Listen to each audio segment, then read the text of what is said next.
Amarás al Señor tu Dios con todo tu corazón, con toda tu alma y con toda tu mente y con todas tus fuerzas. Este es el principal y grande mandamiento. Y el segundo es semejante. Amarás a tu prójimo como a ti mismo. De estos dos mandamientos depende toda la ley y los profetas.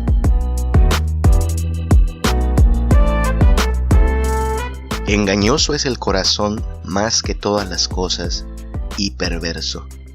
¿Quién lo conocerá?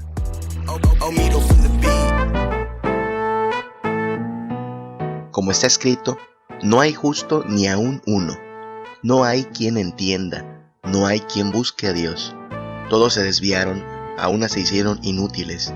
No hay quien haga lo bueno, no hay ni siquiera uno.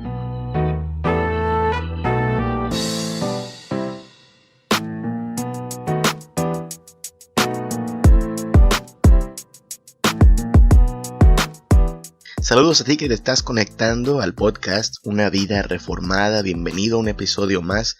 Que el Señor te bendiga, te guíe por la senda de justicia, te bendiga con su presencia y su gracia y nos conceda avanzar cada día de mano de sus bendiciones y su verdad.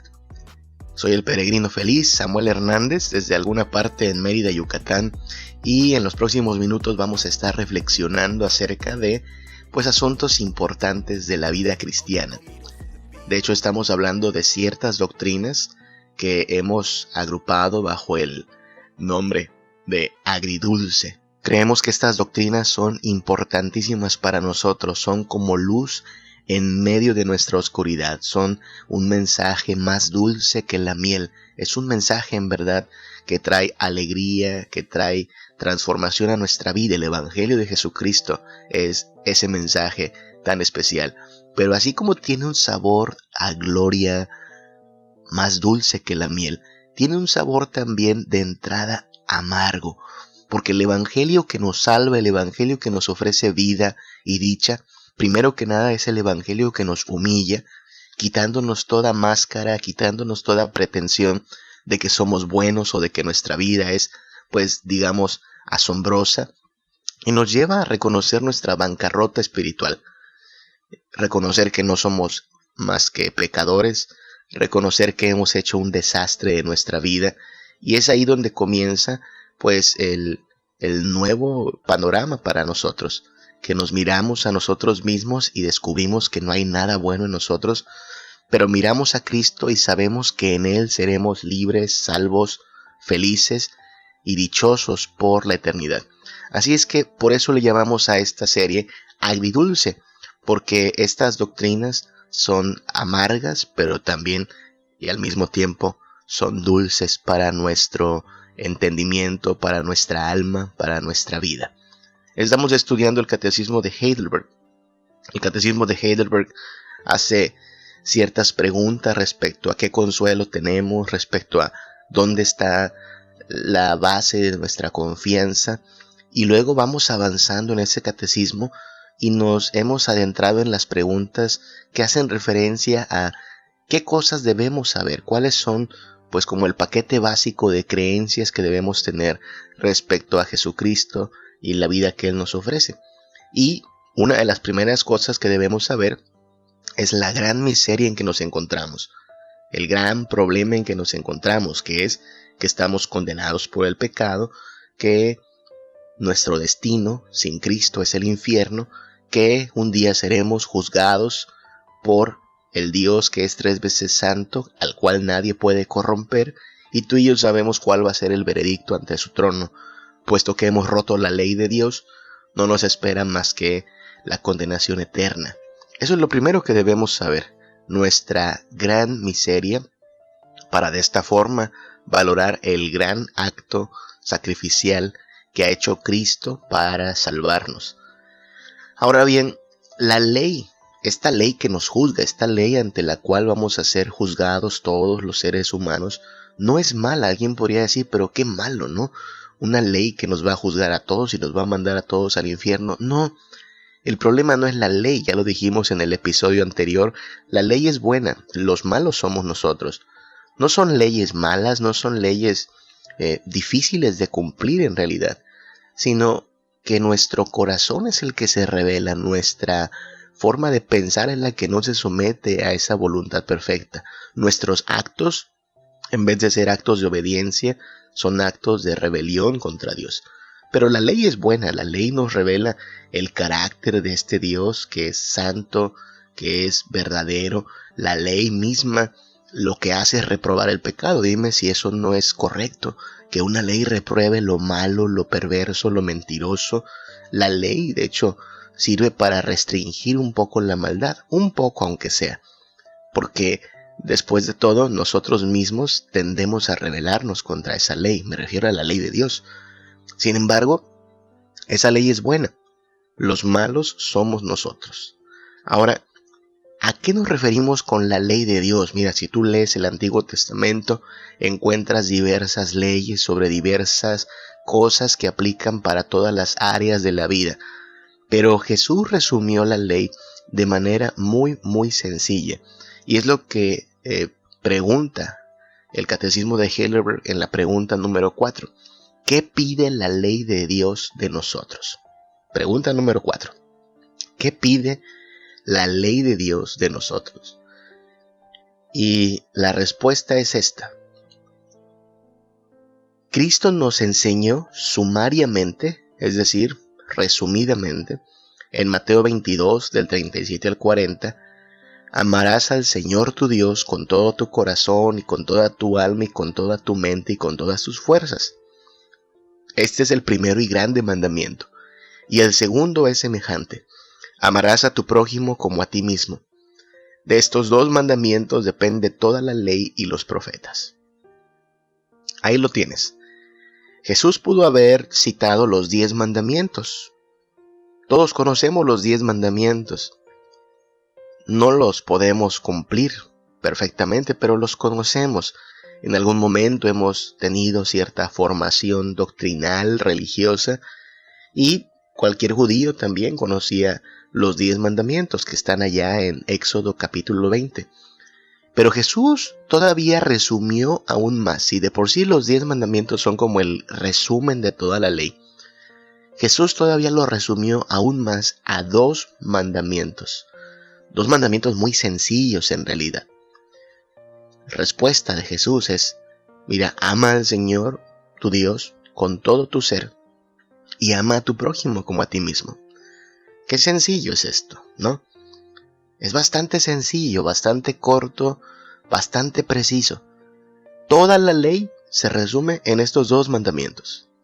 Ama a Dios con todo tu ser, ama a tu prójimo como a ti mismo. Haz esto y el día del juicio entrarás a la gloria eterna. Haz esto, cumple con estos 2 sencillísimos mandamientos y terminarás gozando eternamente en gloria. Ama al Señor tu Dios con todo tu ser y ama a tu prójimo como a ti mismo. Sencillo, ¿no? Bueno, sí, es bastante sencillo. Hay que aclarar que sencillo no es sinónimo de fácil. Las cosas pueden ser sencillas sin que sean por eso fáciles. Piensa, por ejemplo, en lo sencillo que es llegar a la luna. Llegar a la luna es relativamente sencillo. Consíguete un vehículo lo suficientemente fuerte, con la suficiente velocidad como para sacarte de la Tierra y llevarte hasta la luna, aterrizar, dar una caminata y volver. Sencillo, ¿no? Bueno, sí, es sencillo. Fácil, ¿no? Le llevó a la humanidad desarrollar la tecnología necesaria, entrenar a los astronautas, hacer los cálculos. Es sencillo, pero no es fácil. O bueno, pongámoslo de otra forma. Caminar. Caminar es sencillo, ¿no? Solo mantente de pie, da un paso con una pierna, da otro paso con la otra pierna, y así sucesivamente, sin caerte. Avanza, moviendo un pie después del otro, y ya estás caminando. Bueno, es sencillo, pero no es fácil. A un niño, a un ser humano, le lleva los primeros 2 o a veces hasta 3 años caminar. Es sencillo, pero no es fácil. Le va a costar tropezones y golpes a ese pequeño como a todos nosotros. O un ejemplo más, pensemos en lo sencillo que es abandonar un vicio, el que tú quieras. El alcohol, el tabaco, la marihuana, cualquier vicio. Dejar el vicio es sencillo, simplemente es deja de tomar, deja de fumar, deja de drogarte. Ayer lo hiciste, ya no lo hagas hoy y ya no lo hagas mañana ni pasado mañana. Déjalo. Sí, es bastante sencillo, ¿no? Pero no es fácil, porque involucra más cosas que simplemente tomar la decisión de ya no hacerlo.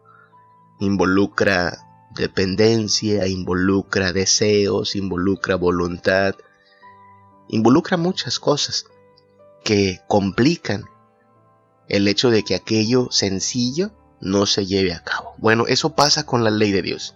Tenemos aquí un mandamiento muy sencillo: ama a Dios con todo tu ser. Sencillo. Bueno, sí es sencillo, pero no es fácil, porque el corazón, el ser del que estamos hablando, es un ser que tiende a la rebelión, es engañoso, es perverso, no es del todo obediente. Ciertamente es religioso, y ciertamente el ser humano le da algún lugar a la religión en su vida, pero no hace de Dios lo más importante. Hacemos de nosotros lo más importante, hacemos de cualquier otra cosa lo más importante, pero no ponemos a Dios en el centro. Y Dios no está pidiendo un pedacito de tu vida, un espacio en tu agenda, un pequeño momento al día. No, amarás al Señor tu Dios con todo tu corazón, toda tu alma, toda tu mente, todas tus fuerzas, es decir, todo tu ser. Y ahí lo que, aunque es sencillo, no es fácil. Y el segundo mandamiento: ama a tu prójimo como a ti mismo. Así como te cuidas, así como buscas tu bienestar, así a tu prójimo. Sencillo, ¿no? Bueno, sí es sencillo, pero no es fácil. Porque hablamos de personas egoístas, egocéntricas, vanidosas, orgullosas, que cuando se trata de nosotros mismos, pues sí, hacemos los sacrificios necesarios con tal de tener bienestar, pero no estaríamos dispuestos a hacer lo mismo por nuestro prójimo, a menos, claro, que esté involucrado de por medio un beneficio personal. Y es ahí donde dos cosas muy sencillas, como lo son amar a Dios con todo nuestro ser y amar a nuestro prójimo como si fuéramos nosotros mismos, no son fáciles de cumplir. No es tan sencillo. Bueno, sí es sencillo, pero no es fácil, porque no es lo mismo. Nota que estamos hablando de asuntos que son puestos a prueba en la vida. Porque muchos de nosotros podemos memorizar estos mandamientos. Podríamos memorizar los 10 mandamientos o estos 2 mandamientos que Jesús acaba de resumir. Pero no es a ver si te lo sabes. Cuando tú y yo estemos ante el trono de nuestro Señor para ser juzgados, no será un examen de conocimiento, no será una prueba de memorización. A ver, repíteme los 10 mandamientos. Eso lo podemos hacer. Lleva su esfuerzo, pero lo podemos hacer. Memorizar 10 mandamientos. Pero la vida cristiana no se trata de saber lo que debemos hacer, sino de cumplir. Y el problema es que no lo podemos cumplir, por eso confiamos en Cristo Jesús, quien cumplió la ley por nosotros. Mira que ahí es donde se basa la doctrina de la justificación, en entender que nosotros nunca podremos cumplir la ley perfectamente, pero que confiamos en Cristo Jesús, quien ha cumplido esa perfecta ley en su vida y quien nos transfiere ese expediente. Haz de cuenta que Jesús vivió toda su vida diciendo la verdad, obedeciendo a Dios, amando a Dios sobre todas las cosas. Eso hizo Jesús. Y entonces Jesús tiene un expediente totalmente limpio de culpa alguna, perfecto. No hay un solo cargo que se le pueda hacer desde la ley. Él ha cumplido perfectamente. Y entonces lo que está dispuesto a hacer Cristo Jesús es tomar ese expediente perfecto y colocar tu nombre y mi nombre en ese expediente como si nosotros fuésemos quienes han cumplido esas perfectas leyes al pie de la letra. Y toma tus pecados y mis pecados, horrendos, vergonzosos, perversos, y coloca esos pecados sobre él, asumiendo la culpa y por eso recibiendo el castigo. Esta es una doble imputación. Nuestros pecados le son imputados a él y él es castigado en nuestro lugar. Y su perfecta obediencia, su perfecta justicia, nos es imputada a nosotros. Y por eso recibimos acceso a la gloria de Dios, perdón de pecados, libertad para estar en comunión con Dios. Por eso es más preciso decir que Cristo vivió y murió por nosotros. Vivió la vida perfecta que nunca pudimos haber vivido nosotros y murió bajo la ira de Dios como nosotros debimos haber padecido. Entonces, lo que hace Jesús es resolver este problema con la ley de Dios. Lo que hace Jesús es librarnos no de la ley, sino de la condenación de la ley. Recuerda, la ley es buena. La ley es santa, veraz, es buena. Los malos somos nosotros. Y por esta maldad, por esta rebelión a la ley de Dios, pues nos hemos acarreado la condenación. Y eso es lo que viene Cristo a resolver. Por eso la Biblia dice que no hay condenación para aquellos que están en Cristo Jesús. Ahora, como cristianos, ya libres de la condenación, recibimos además el Espíritu de Dios que crea en nosotros nuevos deseos de hacer lo bueno, una nueva voluntad, una voluntad que ya no es esclava del pecado. Y entonces aquella ley, que sigue siendo perfecta, sirve como guía de vida para nosotros. Los cristianos no estamos cumpliendo la ley para ganarnos la gloria, ¿no? Esa Cristo nos la ha otorgado gratuitamente. Pero sí anhelamos cumplir la ley de Dios por el gozo que representa ser hijos de Dios, por este nuevo anhelo que tenemos de ser santos. Así es que cumplir la ley de Dios es algo que hacemos como cristianos, pero no como mérito, sino como consecuencia de que ahora somos nuevas criaturas y amamos lo que Dios ama y aborrecemos lo que Dios aborrece. Entonces, ¿qué pide la ley de nosotros? Cosas muy sencillas, pero que no son fáciles para nosotros. Y por eso mismo, solo Cristo Jesús nos puede ayudar. Nuestros problemas con la ley de Dios se resuelven no por nuestra obediencia, no por nuestros méritos, no por nuestra fuerza de voluntad, sino por aquel que vivió la perfecta vida que nosotros no podíamos vivir.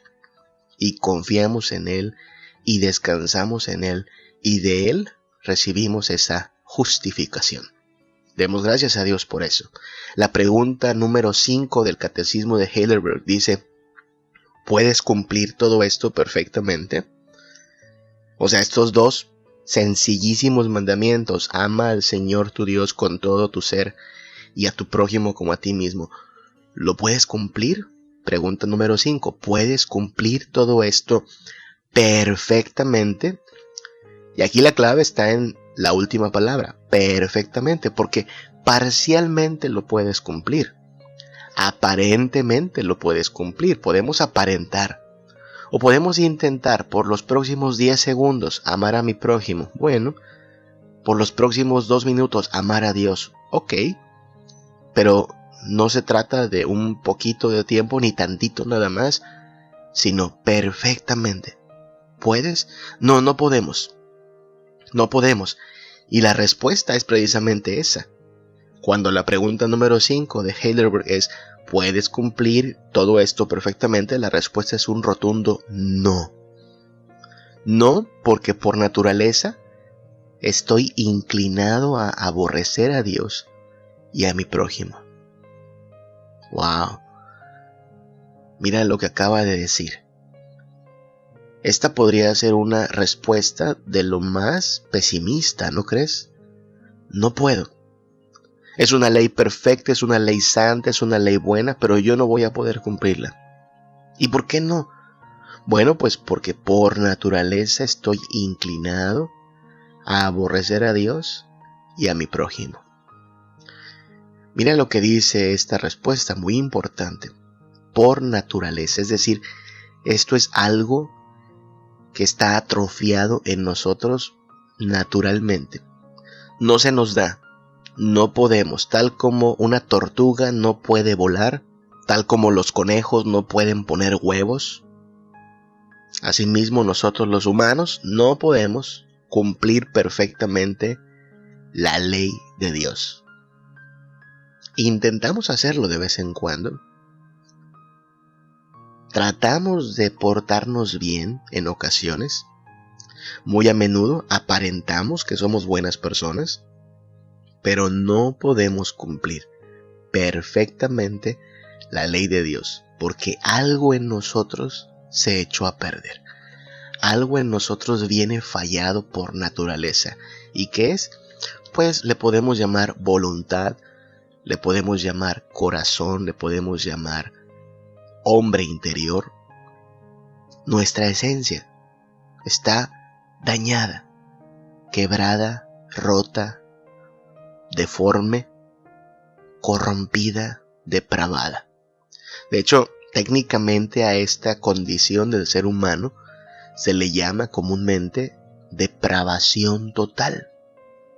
Depravación total.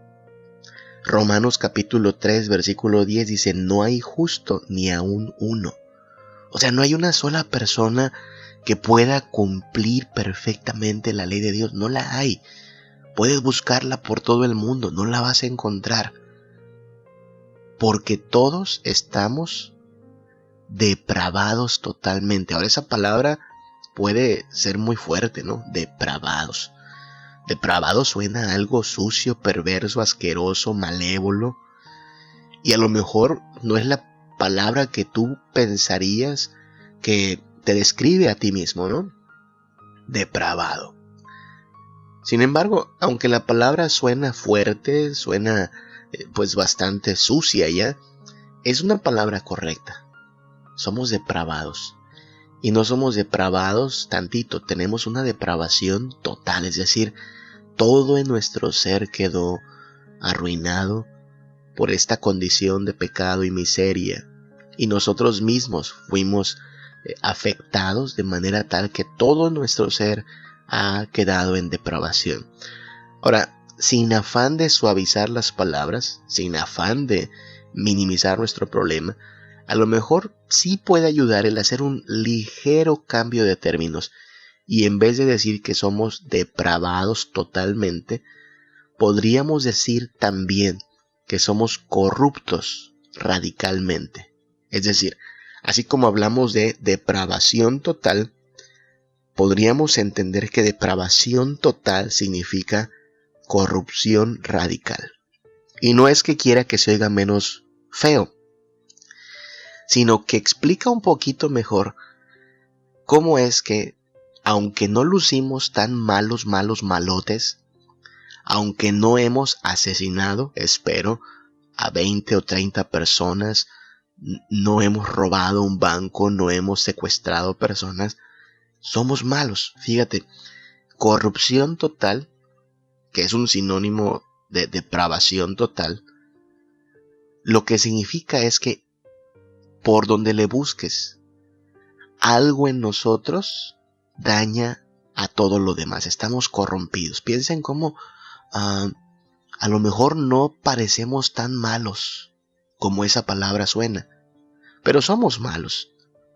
Nadie que escuche este episodio y nadie que viva en esta tierra podría decir No, yo nunca me porto mal, no. Todos sabemos que en cierta medida obramos mal, pensamos mal, deseamos cosas malas.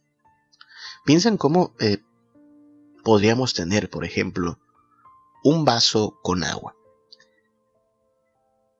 Agua limpia, pura, cristalina, al 99%. 99% de ese vaso es de agua pura, de la más alta calidad.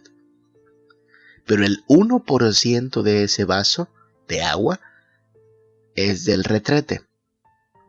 Así es que tienes 99% del agua más pura de todo el planeta, con 1% de agüita del retrete. Agüita un poquito sucia, me imagino, ¿no? ¿Beberías de ese vaso? ¿Beberías el líquido contenido en ese vaso? Hablamos de 99% de pureza. ¿Qué tanto es 1%? ¿Qué tan grave puede ser? Bueno, ese es el concepto que queremos enfatizar. Corrupción. Puedes tener 99% de pureza, pero ese 1% de agua del retrete lo arruina todo. Y así somos los humanos. Puedes tener ciertas obras por ahí que parecen buenas, ciertos méritos, cierto esfuerzo, ciertos gestos de bondad. Todo eso está muy bien. Pero siempre hay, en la raíz, de ahí el término corrupción radical, en la raíz, en lo más profundo, una motivación incorrecta, un deseo incorrecto, un objetivo perverso. Mira cómo lo hacemos muchas veces desde pequeños, cuando queremos salirnos con nuestra voluntad. Nos ponemos hacendosos. Te lavo los platos, mamá, te limpio la casa, tratamos bien al hermanito. Nuestros padres entienden lo que estamos haciendo y hasta preguntan, ¿qué quieres, chamaco? Porque no es del todo creíble que de la noche a la mañana nos volvamos buenos. Detrás de todo lo que hacemos, decidimos, hay un móvil, y ese móvil no es precisamente buscar la gloria de Dios y alabarle y servirle de todo corazón. No es amarlo por encima de todas las cosas y con todo nuestro ser. Y ahí es donde está esta triste realidad evidenciada. Somos corruptos. A lo mejor no se nota a simple vista, pero desde la raíz somos corruptos. No podemos, por lo tanto, obedecer completamente la ley de Dios, porque por naturaleza estamos inclinados a aborrecer a Dios y a nuestro prójimo. No hay justo ni aun uno, dice Romanos 3:10, y es verdad. Por eso fue necesario que viniera Cristo, para hacer lo que nosotros no podíamos hacer. Entonces mira cómo hemos avanzado un poquito más, dejando en claro, espero, que la ley de Dios es buena, pero los malos somos nosotros. Y Cristo Jesús vino a vivir la buena vida, la vida de sometimiento, la vida de obediencia, que ni tú ni yo podíamos haber vivido. Y lo que está dispuesto a hacer es compartirnos ese expediente de perfección, de obediencia, para que por la fe recibamos esa justicia. Y entonces el veredicto ante el trono de Dios será: Samuel Hernández ha cumplido perfectamente la ley. Solo ha dicho la verdad, solo ha amado a su prójimo, solo ha amado a Dios por encima de todas las cosas. Es puro, es santo, es obediente. Samuel puede entrar a la gloria de Dios. Pero yo sabré que no fueron ni mis méritos ni mi fuerza de voluntad lo que hizo posible que ese veredicto se expresara sobre mí. Yo estaré bien consciente de que fue el Hijo de Dios, el Cordero de Dios, quien con su perfecta obediencia me está dando tal bendición. Y por eso cuando tú lees un libro como Apocalipsis te das cuenta que toda la multitud de los redimidos ante el trono de Dios cantan y dan gracias por el Cordero que fue sacrificado en nuestro lugar. Seremos recibidos por la justicia de ese Hijo de Dios, pero sabremos que el mérito es todo de Él, de Jesucristo, del Cordero sin mancha que dio su vida por nosotros.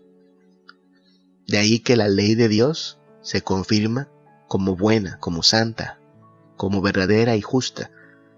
El problema está en nosotros, pero la buena noticia es que Cristo Jesús está en el proyecto de hacernos nuevas criaturas.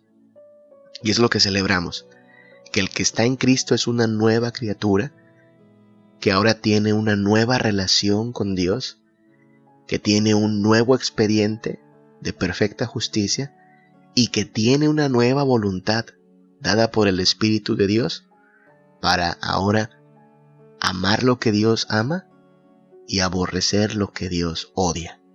Y la guía para esa clase de vida es la ley de Dios. Por eso la ley de Dios debe ser amada y valorada en nuestras vidas.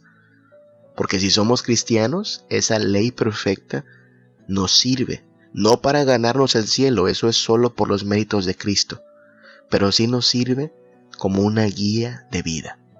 Y podemos clamar a Dios: Dios, dame la fuerza, dame la mente, dame el poder para cumplir tu ley. Porque cuánto amo tu ley. Quisiera obedecerla de todo corazón. Y la buena noticia es que Dios está dispuesto a conceder tal clase de peticiones, darnos su espíritu, darnos su poder, para que podamos vivir en santidad como el pueblo que Él ha redimido del pecado con la sangre de su Hijo Jesucristo. Amemos entonces a este Dios, amemos al Hijo de Dios, amemos la ley de Dios, y que en nuestra vida, en nuestro caminar continuo con Cristo, su voluntad, que es agradable y perfecta, sea la norma de nuestra vida. Que el Señor te bendiga y que el Señor te guarde. Desde que encontré al Maestro, desde que lavó mi ser, nunca dejaré de alabarle